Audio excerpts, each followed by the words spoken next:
Hello guys, what's up? Good morning, welcome to my blog.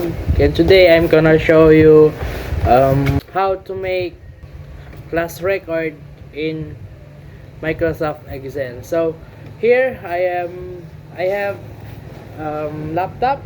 So we can do it without this thing, laptop. So here I'm gonna show you how to make it.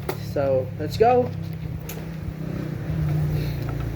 I have laptop here, Acer. Then now let us open our laptop. Then open it. I'm gonna open it. Yes, Acer. Yes, guys.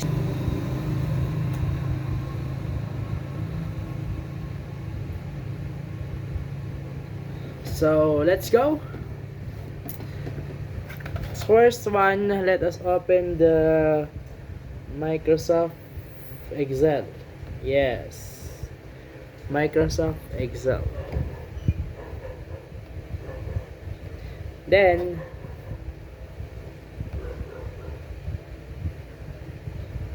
let's make arrows and columns. Enable for us to type here the performance task of our student and their exam scores. So, and this Excel is automatically solve the final grades of our students. So it can help the teachers. This kind of technology help teacher by providing access to resources, facilitating personalized learning, enabling communication, streamlining assessment and feedback, offering virtual classroom capabilities, aiding data analysis and enhancing engagement and interactivity in the classroom. So this is the result of our works in Microsoft Excel. It is automatically graded by this Excel. You can type the assignments, grades, scores in the final exam, and then this Excel is automatically solve the given grades or the average of our students.